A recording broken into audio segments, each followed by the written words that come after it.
Columbia Broadcasting System and its affiliated stations present Orson Welles and the Mercury Theatre on the air in The War of the Worlds by H.G. Wells.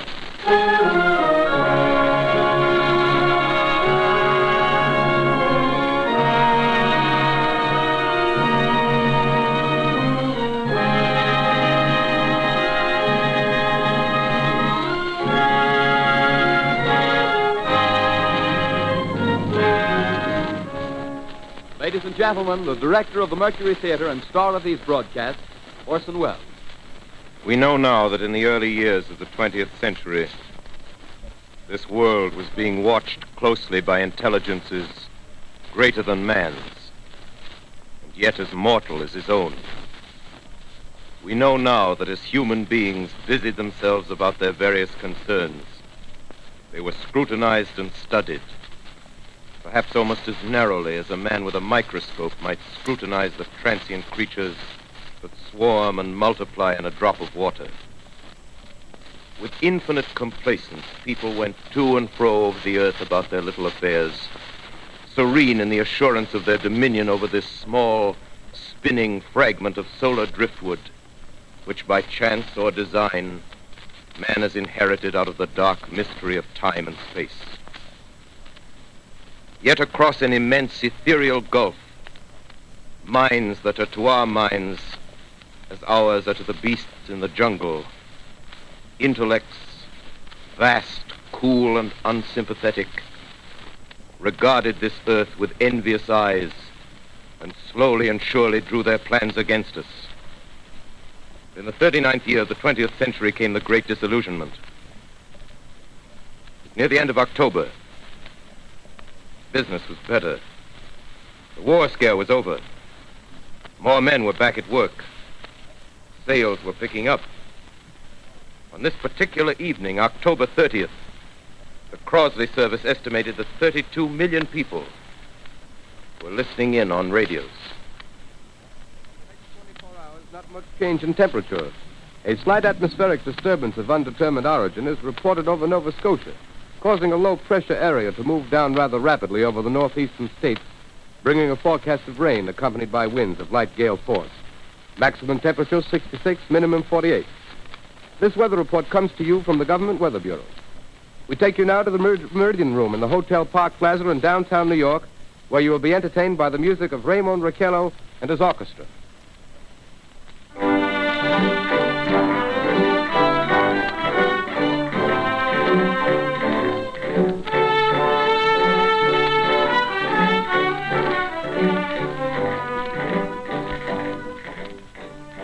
Good evening, ladies and gentlemen.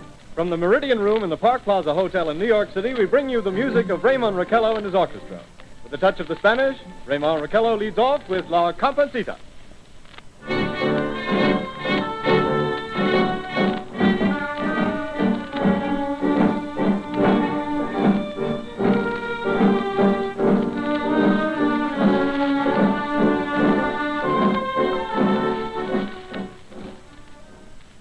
Ladies and gentlemen, we interrupt our program of dance music to bring you a special bulletin from the Intercontinental Radio News. At 20 minutes before 8 Central Time, Professor Farrell of the Mount Jennings Observatory, Chicago, Illinois, reports observing several explosions of incandescent gas occurring at regular intervals on the planet Mars. The spectroscope indicates the gas to be hydrogen and moving toward the Earth with enormous velocity. Professor Pearson of the observatory at Princeton confirms Farrell's observation and describes the phenomenon as, quote, like a jet of blue flame shot from a gun, unquote. We now return you to the music of Raymond Raquello, playing for you in the Meridian Room of the Park Plaza Hotel, situated in downtown New York.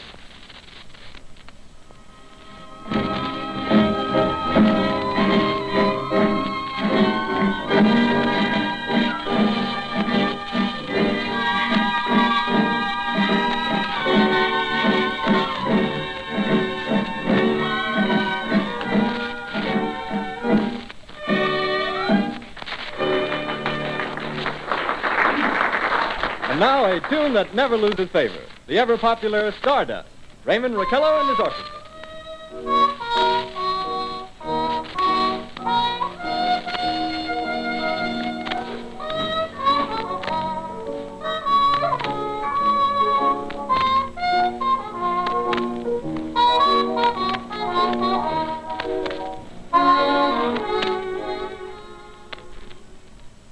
Ladies and gentlemen, following on the news given in our bulletin a moment ago, the Government Meteorological Bureau has requested the large observatories of the country to keep an astronomical watch on any further disturbances occurring on the planet Mars. Due to the unusual nature of this occurrence, we have arranged an interview with the noted astronomer, Professor Pearson, who will give us his views on this event. In a few moments, we will take you to the Princeton Observatory at Princeton, New Jersey. We return you until then to the music of Ramon Raquello and his orchestra.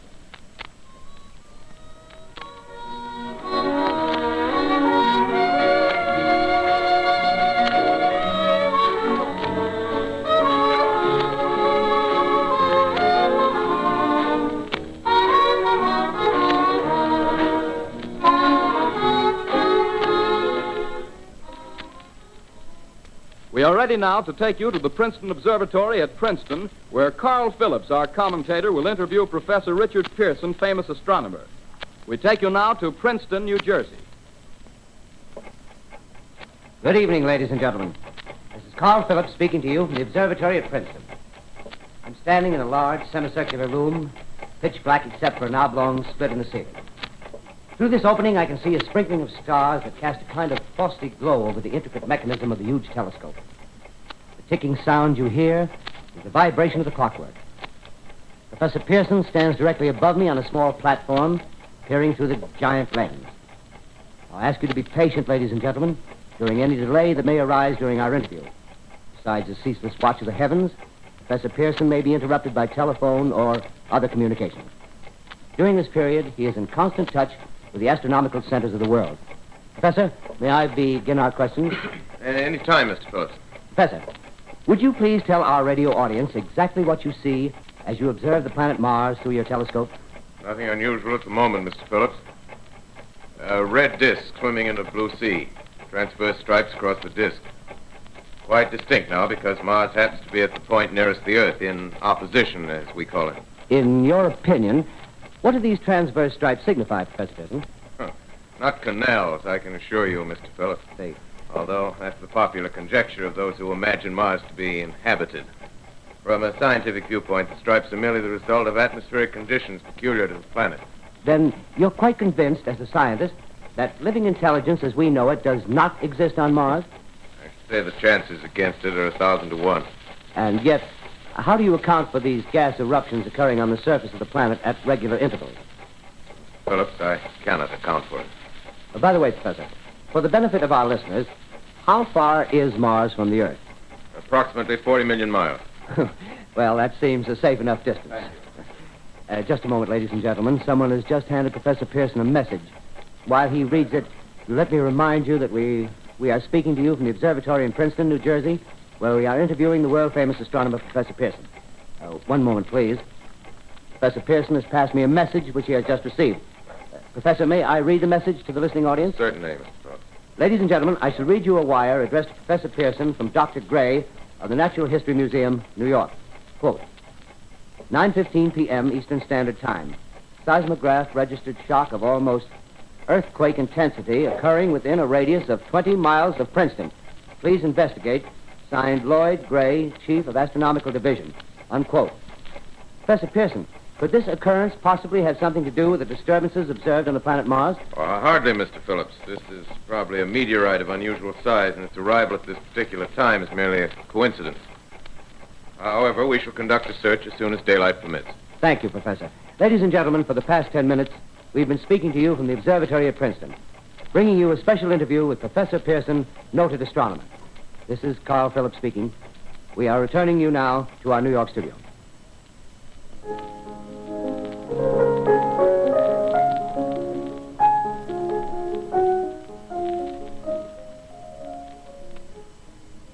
Ladies and gentlemen, here is the latest bulletin from the Intercontinental Radio News.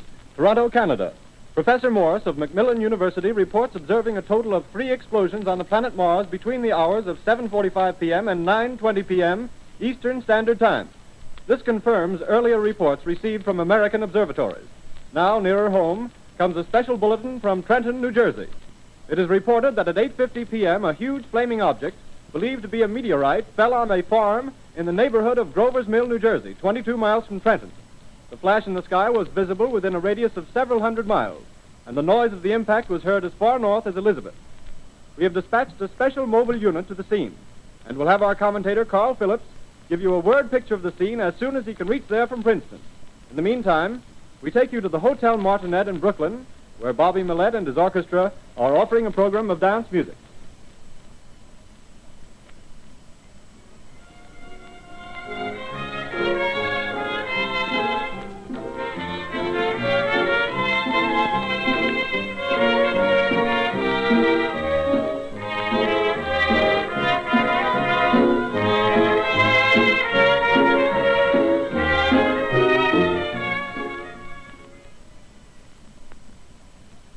We take you now to Grover's Mill, New Jersey.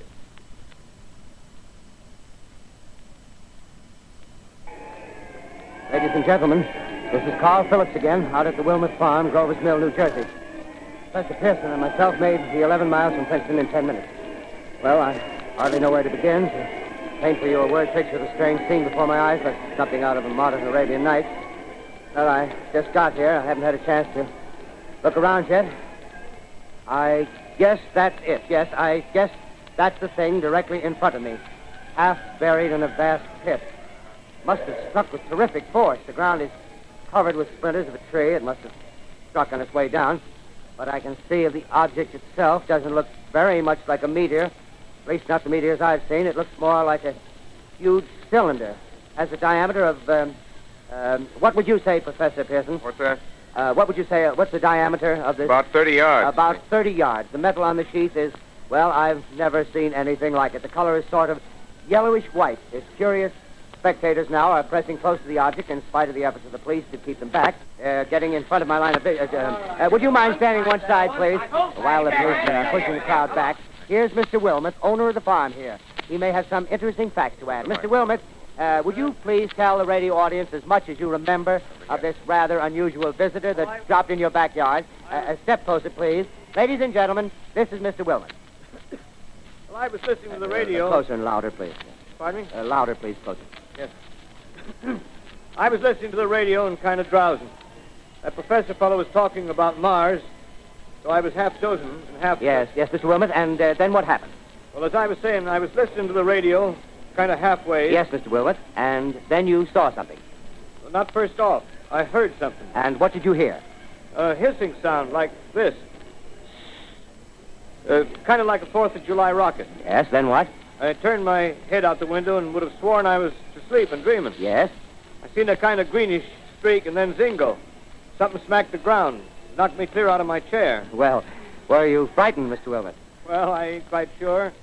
I reckon I was kind of riled. Well, thank you, Mr. Wilmot. Thank you very much. Yeah, you want me to tell No, that's some quite more? all right. That's plenty. Ladies and gentlemen, you've just heard Mr. Wilmot, owner of the farm where this thing has fallen. I wish I could convey the atmosphere, the background of this fantastic scene. Hundreds of cars are parked in a field in back of us, and the police are trying to rope off the roadway leading into the farm, but it's no use. They're breaking right through.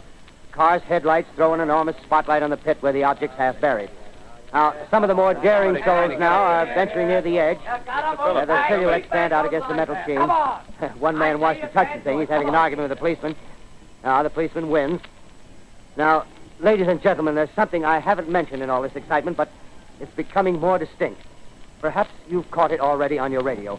Listen, please. Do you hear it? It's a curious humming sound that seems to come from inside the object. I'll move the microphone nearer. Here. Now, we're not more than 25 feet away. Can you hear it now? Professor Pearson. Yes, Mr. Grover. Can you tell us the meaning of that scraping noise inside the thing? Possibly the unequal cooling of its surface. I say, do you still think it's a meteor, Professor? I don't know what to think. The metal casing is definitely extraterrestrial.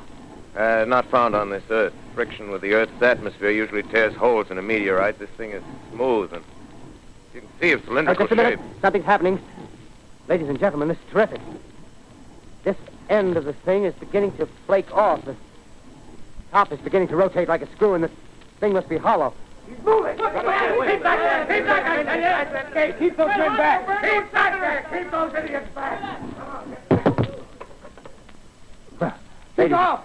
The top's loose! Look out there! Stand back! Ladies and gentlemen, this is the most terrifying thing I've ever witnessed. Wait a minute. Someone's crawling out or something. I can see peering out of that black hole, two luminous discs. The eyes, it might be a face, might be almost Good heavens, something wriggling out of the shadow like a gray snake. Now it's another one, and another one, and another one. They look like tentacles to me. Oh, yeah, I can see the thing's body now. It's large as a bear. It glistens like wet leather, but that face, ladies and gentlemen, it's indescribable. I can hardly force myself to keep looking at it. It's so awful. The eyes are black, and they gleam like a serpent. The mouth is kind of V-shaped with saliva dripping from its rimless lips. It seemed to quiver and pulsate, and the monster, or whatever it is, can hardly move. It seems weighed down by possibly gravity or something. The thing's rising up now, and the crowd falls back. They've seen plenty. The most extraordinary experience, ladies and gentlemen. I can't find words. Well, I'll pull this microphone with me as I talk. I'll have to stop the description until I can take a new position. Hold on, will you, please? I'll be right back in a minute.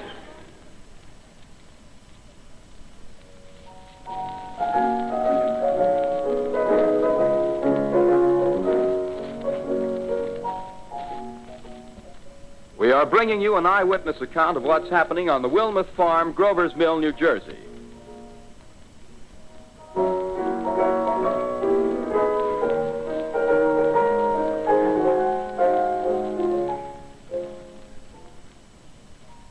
We now return you to Carl Phillips at Grover's Mill.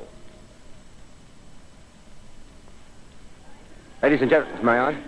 Ladies and gentlemen, here I am, back of a stone wall that adjoins Mr. Wilmuth's garden. From here, I get a sweep of the whole scene. I'll give you every detail as long as I can talk and as long as I can see. There's more state police have arrived. They're drawing up a cordon in front of the pit. About 30 of them. No need to push the crowd back now. They're willing to keep their distance. The captain's conferring with someone. Can't quite see who. Oh, yes, I believe it's Professor Pearson. Yes, it is. Now they've parted, and the professor moves around one side, studying the object while the captain and two policemen advance with something in their hands. I can see it now. It's a white handkerchief tied to a pole. Flag of truce. If those creatures know what that means, what anything means. Wait a minute, something's happening. Humped shape is rising out of the pit. I can make out a small beam of light against a mirror. What's that? There's a jet of flame springing from the mirror, and it leaps right at the advancing men. It strikes them head on. Lord, they're turning into flames. Now the whole field's caught up by the woods, the barns, the gas tanks of the automobiles, spreading everywhere. It's coming this way now, about 20 yards to my right.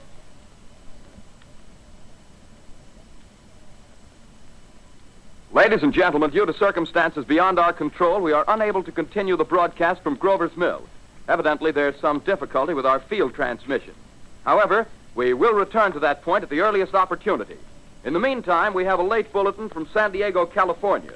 Professor Indelkoffer, speaking at a dinner of the California Astronomical Society, expressed the opinion that the explosions on Mars are undoubtedly nothing more than severe volcanic disturbances on the surface of the planet. We continue now with our piano interlude.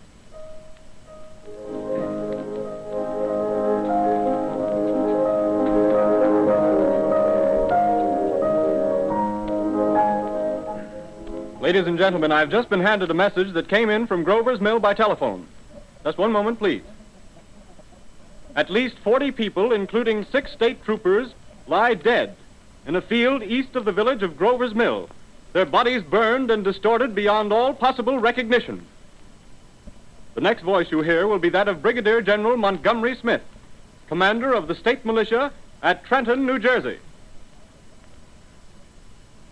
I have been requested by the governor of New Jersey to place the counties of Mercer and Middlesex as far west as Princeton and east to Jamesburg under martial law.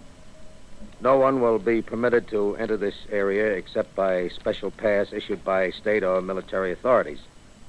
4 companies of state militia are proceeding from Trenton to Grover's Mill and will aid in the evacuation of homes within the range of military operations. Thank you. You have just been listening to General Montgomery Smith, commanding the state militia at Trenton. In the meantime, further details of the catastrophe at Grover's Mill are coming in. The strange creatures, after unleashing their deadly assault, crawled back in their pit and made no attempt to prevent the efforts of the firemen to recover the bodies and extinguish the fire. The combined fire departments of Mercer County are fighting the flames which menace the entire countryside. We have been unable to establish any contact with our mobile unit at Grover's Mill, but we hope to be able to return you there at the earliest possible moment. In the meantime, we take you to... Just one moment, please. Ladies and gentlemen, I have just been informed that we have finally established communication with an eyewitness of the tragedy. Professor Pearson has been located at a farmhouse near Grover's Mill, where he has established an emergency observation post. As a scientist, he will give you his explanation of the calamity. The next voice you hear will be that of Professor Pearson, brought to you by direct wire. Professor Pearson. Of the creatures in the rocket cylinder at Grover's Mill, I can give you no authoritative information, either as to their nature, their origin, or their purposes here on Earth. Of their destructive instrument, I might venture some conjectural explanation. For want of a better term, I shall refer to the mysterious weapon as a heat ray. It's all too evident that these creatures have scientific knowledge far in advance of our own. It's my guess that in some way they are able to generate an intense heat in a chamber of practically absolute non-conductivity.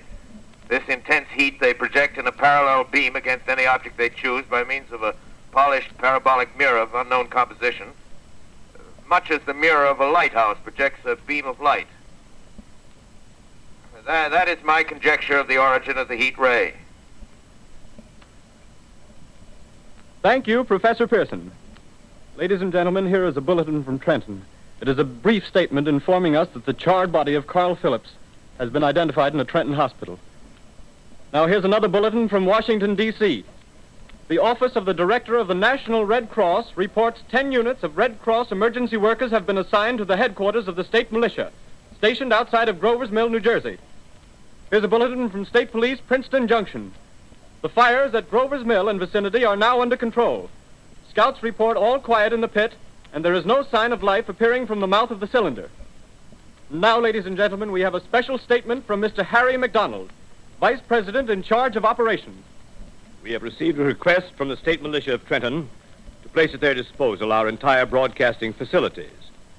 In view of the gravity of the situation, and believing that radio has a responsibility to serve in the public interest at all times, we are turning over our facilities to the State Militia at Trenton. We take you now to the field headquarters of the state militia near Grover's Mill, New Jersey. This is Captain Lansing of the Signal Corps, attached to the state militia, now engaged in military operations in the vicinity of Grover's Mill. Situation arising from the reported presence of certain individuals of unidentified nature is now under complete control. The cylindrical object, which lies in a pit directly below our position, surrounded on all sides by 8 battalions of infantry, without heavy field pieces, but adequately armed with rifles and machine guns. All cause for alarm, if such cause ever existed, is now entirely unjustified. Things, whatever they are, do not even venture to poke their heads above the pit. I can see their hiding place plainly in the glare of the searchlights here. With all their reported resources, these creatures can scarcely stand up against heavy machine gun fire. Anyway, it's an interesting outing for the troops. I can make out their khaki uniforms crossing back and forth in front of the lights. Looks almost like a real war. There appears to be some slight smoke in the woods bordering the Millstone River, probably fire started by campers. Well, we ought to see some action soon. One of the companies is deploying on the left flank. A quick thrust and it'll all be over. Now, wait a minute, I see something on top of the cylinder. No, it's nothing but a shadow. Now the troops are on the edge of the Wilmot Farm. 7,000 armed men closing in on an old metal tube. A tub, rather. Well, wait, that wasn't a shadow. It's something moving. Solid metal, kind of a shield-like affair rising up out of the cylinder. It's going higher and higher. What? It's standing on legs, actually rearing up on a sort of metal framework. Now it's reaching above the trees and the searchlights are on it. Hold on.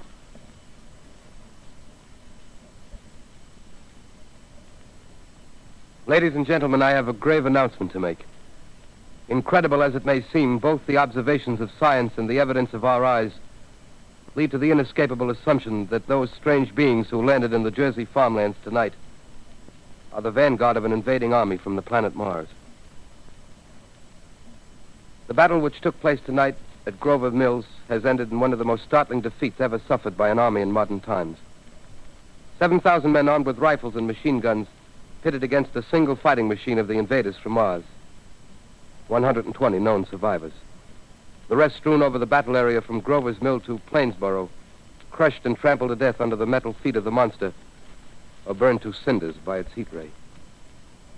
The monster is now in control of the middle section of New Jersey and has effectively cut the state through its center. Communication lines are down from Pennsylvania to the Atlantic Ocean.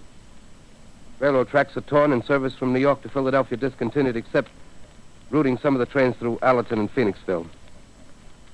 Highways to the north, south, and west are clogged with frantic human traffic. Police and army reserves are unable to control the mad flight.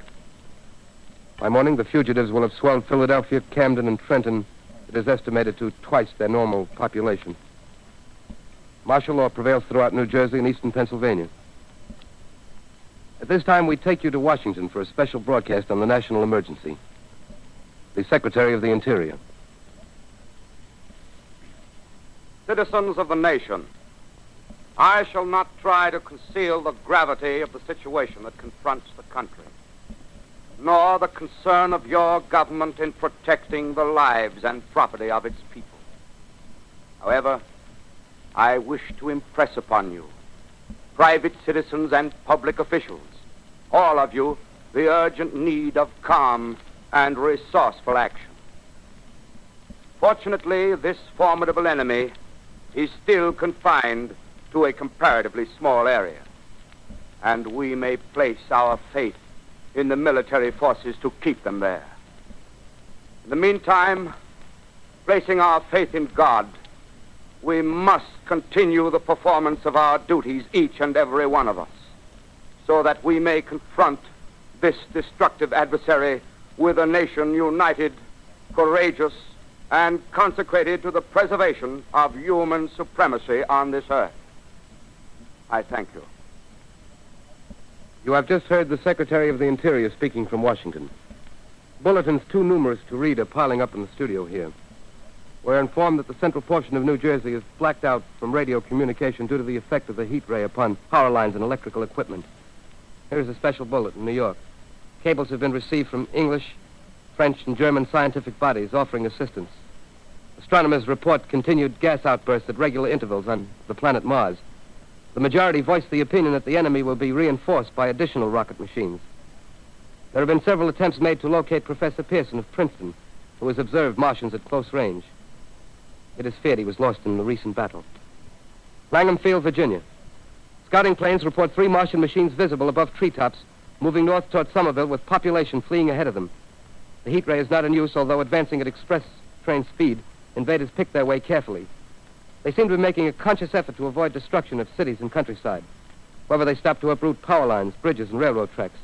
Their apparent objective is to crush resistance, paralyze communication, and disorganize human society. Here is a bulletin from Basking Ridge, New Jersey. Coon hunters have stumbled on a second cylinder similar to the first, embedded in the great swamp 20 miles south of Morristown. Army field pieces are proceeding from Newark to blow up the second invading unit before the cylinder can be opened and the fighting machine rigged. They are taking up a position in the foothills of Watchung Mountains. Another bulletin from Langham Field, Virginia. Scouting planes report enemy machines, now 3 in number, increasing speed northward, kicking over houses and trees in their evident haste to form a conjunction with their allies south of Morristown. Machines also sighted by telephone operator east of Middlesex within 10 miles of Plainfield. Here's a bulletin from Winston-Field, Long Island. A fleet of Army bombers carrying heavy explosive flying north in pursuit of enemy. Scouting planes act as guides. They keep the speeding enemy in sight. Just a moment, please, ladies and gentlemen. We've run special wires to the artillery line and adjacent villages to give you direct reports in the zone of the advancing enemy. First, we take you to the battery of the 22nd Field Artillery, located in the Watchung Mountains. Range 32 meters. 32 meters. Projection 39 degrees. 39 degrees. Fire. 140 yards to the right, sir. Shift range 31 meters. 31 meters. Projection 37 degrees. 37 degrees. Fire.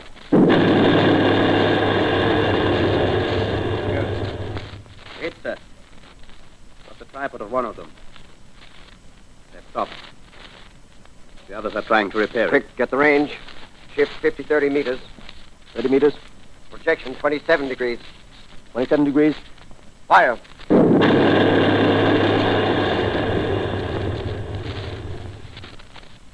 see the shell land, sir. Letting off a smoke. What is it? Black smoke, sir.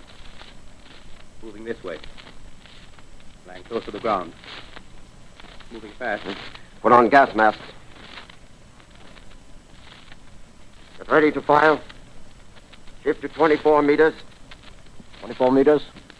Projection 24 degrees. 24 degrees. Fire.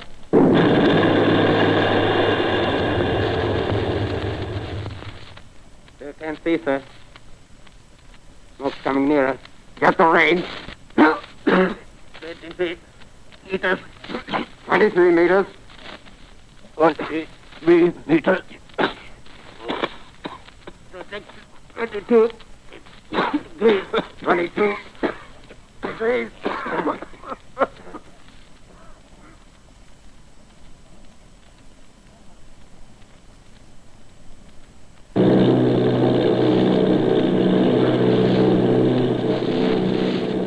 Army bombing plane V-843 off Bayonne, New Jersey. Lieutenant Vogt, commanding 8 bombers, reporting to Commander Fairfax, Langham Field.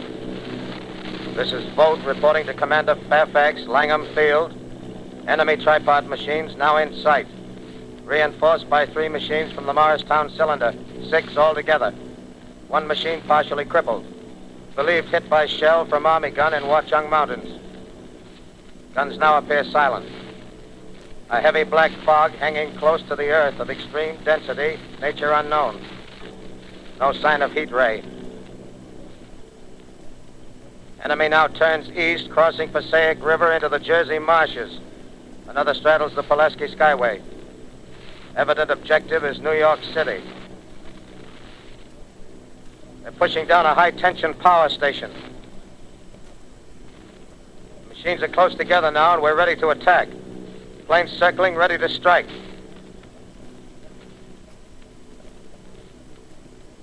1,000 yards, and we'll be over the first.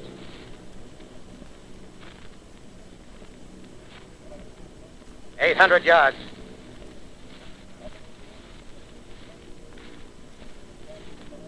$600.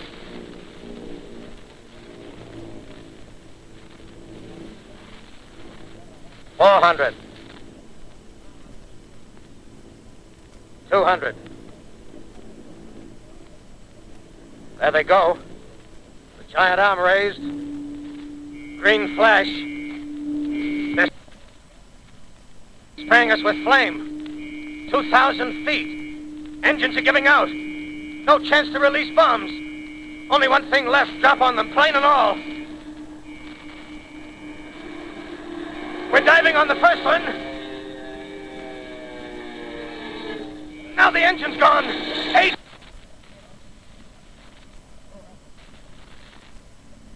This is Bayonne, New Jersey, calling Langham Field. This is Bayonne, New Jersey, calling Langham Field. Come in, please. This is Langham Field. Go ahead. 8 Army bombers in engagement with enemy tripod machines over Jersey Flats. Engines incapacitated by heat ray. All crashed. 1 enemy machine destroyed. Enemy now discharging heavy black smoke in direction of... Newark, New Jersey. This is Newark, New Jersey. Warning. Poisonous black smoke pouring in from Jersey marshes. Reaches South Street. Gas masks useless. Urge population to move into open spaces. Automobiles use routes 7, 23, 24. Avoid congested areas. Smoke now spreading over Raymond Boulevard.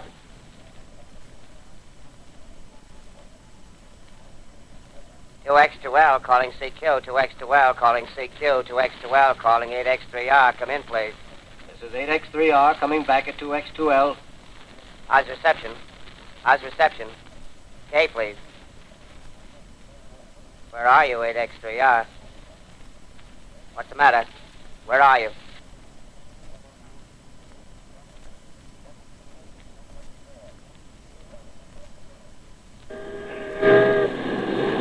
I'm speaking from the roof of Broadcasting Building. I'm speaking from the roof of Broadcasting Building, New York City. The bells you hear are ringing to warn the people to evacuate the city as Martians approach. Estimated in the last 2 hours, 3 million people have moved out along the roads to the north. Hutchison River Parkway is still kept open for motor traffic. The void bridges to Long Island hopelessly jammed. All communication with Jersey Shore closed 10 minutes ago. No more defenses. Our army is wiped out. Artillery, Air Force, everything wiped out. This may be the last broadcast. We'll stay here to the end. People are holding service here below us in the cathedral. Now I look down the harbor, all manner of boats, overloaded with fleeing population pulling out from docks. Streets are all jammed. Noise and crowds like New Year's Eve in city. Wait a minute. The enemy is now in sight above the Palisades. Five great machines. First one is crossing the river. I can see it from here, wading the Hudson like a man wading through a brook. A bulletin is handed me.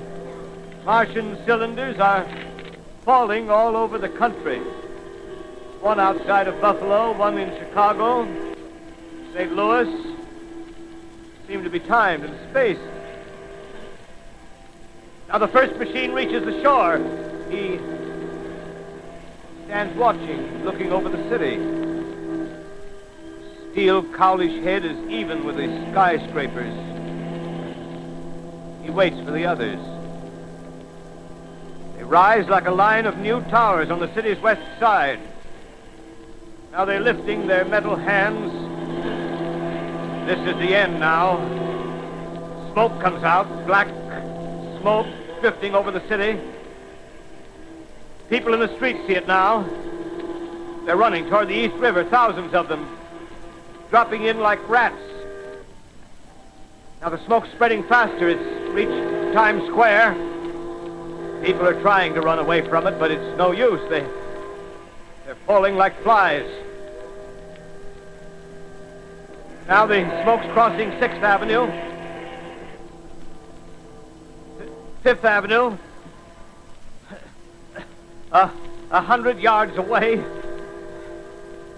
It's 50 feet.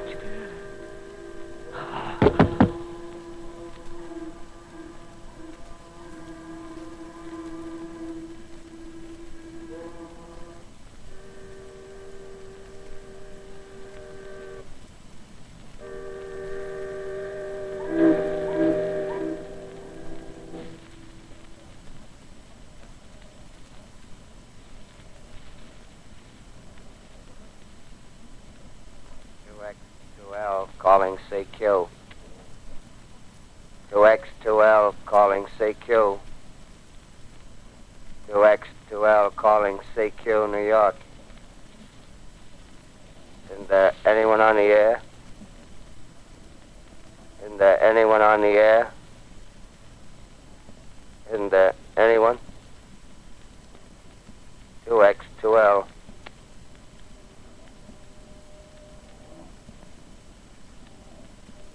You are listening to a CBS presentation of Orson Welles and the Mercury Theatre on the Air in an original dramatization of The War of the Worlds by H.G. Wells.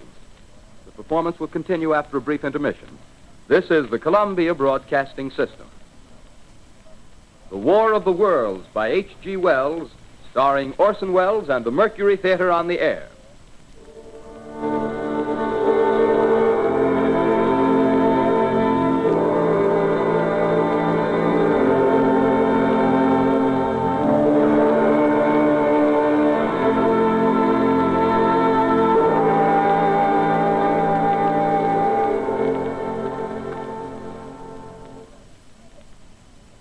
I set down these notes on paper, I'm obsessed by the thought that I may be the last living man on Earth. I've been hiding in this empty house near Grover's Mill, a small island of daylight cut off by the black smoke from the rest of the world. All that happened before the arrival of these monstrous creatures in the world now seems part of another life. A life that has no continuity with the present. Furtive existence of the lonely derelict who pencils these words on the back of some astronomical notes bearing the signature of Richard Pearson. I look down at my blackened hand and I try to connect them with a professor who lives at Princeton and who, on the night of October 20th, glimpsed through his telescope an orange splash of light on a distant planet. My wife, my colleagues, my students, my books, my observatory, my world. Where are they? Did they ever exist? Am I Richard Pearson? What day is it? Do days exist without calendars? Does time pass when there are no human hands left to wind the clocks? In writing down my daily life, I tell myself I shall preserve human history between the dark covers of this little book that was meant to record the movements of the stars. But to write, I must live, and to live, I must eat. Find moldy bread in the kitchen and an orange not too spoiled to swallow. Keep watch at the window. Time to time, I catch sight of a Martian above the black smoke. Smoke still holds the house in its black coil, but at length there's a hissing sound, and suddenly I see a Martian mounted on his machine, spraying the air with a jet of steam as if to dissipate the smoke. I watch in a corner as his huge metal legs nearly brush against the house. Exhausted by terror, I fall asleep. It's morning. Morning. Sun streams in the window. Black cloud of gas is lifted, and the scorched meadows to the north look as though a black snowstorm had passed over them. I venture from the house. I make my way to a road, no traffic. Here and there, a wrecked car, baggage overturned, a blackened skeleton. Push on north. For some reason, I feel safer trailing these monsters than running away from them. And I keep a careful watch. I've seen the Martians feed. Should one of their machines appear over the top of trees, I'm ready to fling myself flat on the earth. I come to a chestnut tree. October. Chestnuts are ripe. Fill my pockets. I must keep alive. 2 days I wander in a vague northerly direction through a desolate world. Finally, I notice a living creature. A small red squirrel in a beech tree. I stare at him and wonder. He stares back at me. I believe at that moment the animal and I shared the same emotion. The joy of finding another living being. Push on north. I find dead cows in a brackish field, and beyond the charred ruins of a dairy and a silo remains standing guard over the wasteland like a lighthouse, deserted by the sea. Astride the silo perches a weathercock. The arrow points north. North. Next day, I come to a city. City vaguely familiar in its contours, yet its buildings strangely dwarfed and leveled off as if a giant had sliced off its highest towers with a capricious sweep of his hand. Reached the outskirts, I found Newark. Newark, undemolished but humbled by some whim of the advancing Martians. Presently, with an odd feeling of being watched, I caught sight of something crouching in a doorway. I made a step towards it, and it rose up and became a man. A man armed with a large knife. Stop! Where do you come from? I come from many places. A long time ago from Princeton. Princeton, huh? That's near Grover's Mill. Yes. Grover's Mill. There's no food here. This is my country. All this end of town down the river. There's only food for one. Which way are you going? I don't know. I guess I'm looking for people. Hey, what was that? Did you hear something just then? No. Only a bird. A live bird. Yeah. You get to know that birds have shadows these days. Say, we're in the open here. Let's crawl in this doorway here and talk. Have you seen any Martians? No. They're going over to New York. Night, the sky's alive with their lights, just as if people were still living in it. By daylight, you can't see them. 5 days ago, a couple of them carried something big across the flats from the airport. I think they're learning how to fly. Fly? Yeah, fly. Then it's all over with humanity. Stranger, there's still you and I. 2 of us left. Yeah. They got themselves in solid. They wrecked the greatest country in the world. Those green stars, they're probably falling somewhere every night. They've only lost one machine. There isn't anything to do. We're done. We're licked. Where were you? You're in a uniform. Yeah, what's left of it. I was in the militia. National Guard. That's good. There wasn't any war. Any more than there's war between men and ants. Yes, but we're eatable ants. I found that out. What'll they do to us? I thought it all out. Right now, we're caught as we're wanted. A Martian only has to go a few miles to get a crowd on the run. But they won't keep on doing that. They'll begin catching us systematic, like keeping the best and storing us in cages and things. They haven't begun on us yet. Not begun? Not begun. All that's happened so far is because we don't have sense enough to keep quiet. Bothering them with guns and such stuff and losing our heads and rushing off in crowds. Now, instead of our rushing around blind, we gotta fix ourselves up according to the way things are now. Cities, nations, civilization, progress. Yes, but if that's so, what is there to live for? Well, there won't be any more concerts for 1,000,000 years or so, and no nice little dinners at restaurants. If it's amusement you're after, I guess the game's up. What is there left? Life, that's what. I want to live. Yeah, and so do you. We're not going to be exterminated. And I don't mean to be caught either.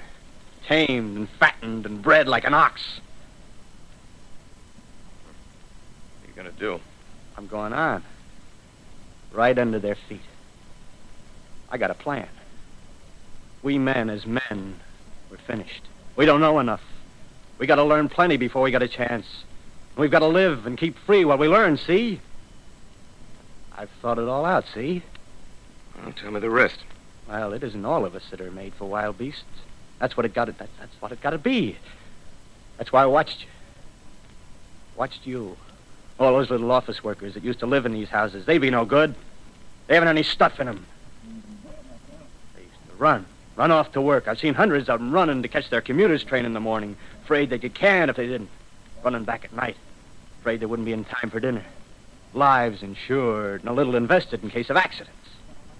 Yeah, and on Sundays, worried about the hereafter. Well, the Martians, they'll be a godsend for those guys. Nice roomy cages, good food, careful breeding, no worries. Yeah, after a week or so of chasing around the fields on empty stomachs, they'll come and be glad to be caught. You've thought it all out, haven't you? Sure, you bet I have. That isn't all.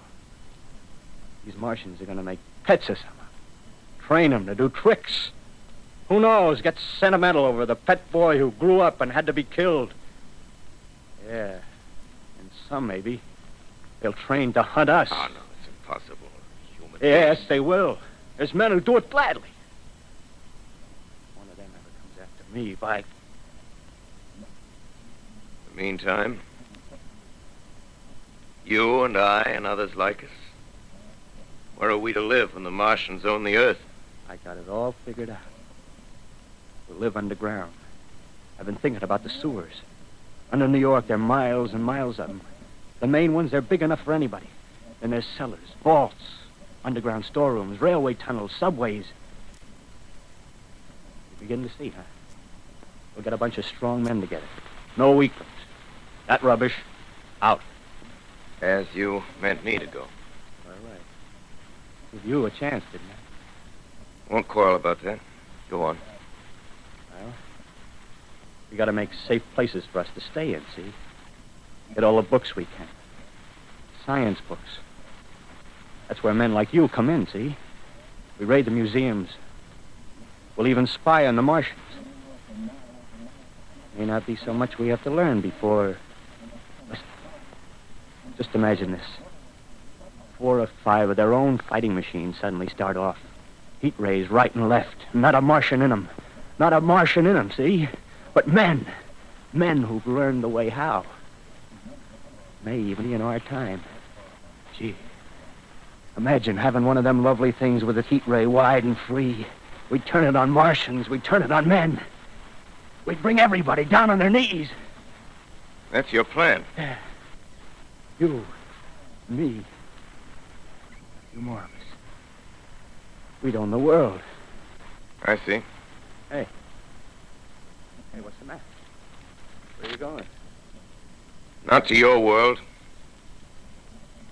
Bye, stranger. Well, after parting with the artilleryman, I came at last to the Holland Tunnel, entered that silent tube. Anxious to know the fate of the great city on the other side of the Hudson. Cautiously, I came out of the tunnel and made my way up Canal Street. Reached 14th Street, and there again were black powder and several bodies and an evil, ominous smell from the gratings of the cellars of some of the houses. I wandered up through the 30s and 40s, stood alone on Times Square, caught sight of a lean dog running down 7th Avenue with a piece of dark brown meat in his jaws and a pack of starving mongrels at his heels. Made a wide circle around me as though he feared I might prove a fresh competitor. Walked up Broadway in the direction of that strange powder, past silent shop windows, displaying their mute wares to empty sidewalks. Past the Capitol Theatre, silent, dark. Past a shooting gallery where a row of empty guns faced an arrested line of wooden ducks. Near Columbus Circle, I noticed models of 1939 motor cars in the showrooms facing empty streets. Over the top of the General Motors building, I watched a flock of black birds circling in the sky. Hurried on. Suddenly, I caught sight of the hood of a Martian machine, standing somewhere in Central Park, gleaming in the late afternoon sun. An insane idea. I rushed recklessly across Columbus Circle and into the park. I climbed a small hill above the pond at 60th Street, and from there I could see, standing in a silent row along the mall, 19 of those great metal titans, their cowls empty, their steel arms hanging listlessly by their sides. I looked in vain for the monsters that inhabit those machines. Suddenly, my eyes were attracted to the immense flock of black birds that hovered directly below me. They circled to the ground. And there before my eyes, stark and silent, lay the Martians with the hungry birds pecking and tearing brown shreds of flesh from their dead bodies. Later, when their bodies were examined in laboratories, it was found that they were killed by the putrefactive and disease bacteria against which their systems were unprepared. Slain, after all, man's defenses had failed by the humblest thing that God, His wisdom, has put upon this earth. Before the cylinder fell, there was a general persuasion that through all the deep of space, no life existed beyond the petty surface of our minute sphere. Now we see further. Dim and wonderful is the vision I've conjured up in my mind of life spreading slowly from this little seedbed of the solar system throughout the inanimate vastnesses of sidereal space. But it's a remote dream. Maybe that the destruction of the Martians is only a reprieve to them and not to us. The future ordained, perhaps. Strange it now seems to sit in my peaceful study, Princeton, writing down this last chapter of the record, begun at a deserted farm in Grover's Mill. Strange to watch children playing in the streets. Strange to see young people strolling on the green where the new spring grass heals the last black scars of a bruised earth. Strange to watch the sightseers enter the museum where the disassembled parts of a Martian machine are kept on public view. Strange when I recall the time when I first saw it. Bright and clean-cut, hard and silent under the dawn of that last great day.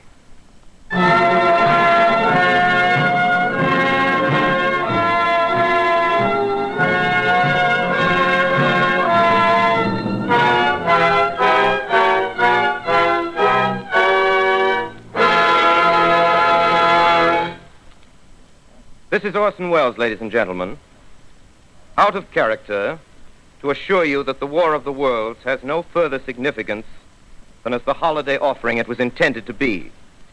The Mercury Theatre's own radio version of dressing up in a sheet and jumping out of a bush and saying boo. Starting now, we couldn't soap all your windows and steal all your garden gates. By tomorrow night, so we did the best next thing. We annihilated the world before your very ears and utterly destroyed the CBS. You will be relieved, I hope, to learn that we didn't mean it, and that both institutions are still open for business. So goodbye, everybody, and remember, please, for the next day or so, the terrible lesson you learned tonight.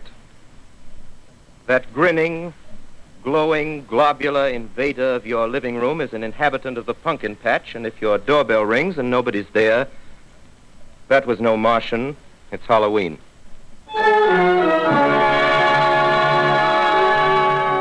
Tonight, the Columbia Broadcasting System and its affiliated stations coast to coast has brought you The War of the World by H.G. Wells, the 17th in its weekly series of dramatic broadcasts featuring Orson Welles and the Mercury Theatre on the air. Next week, we present a dramatization of 3 famous short stories. This is the Columbia Broadcasting System.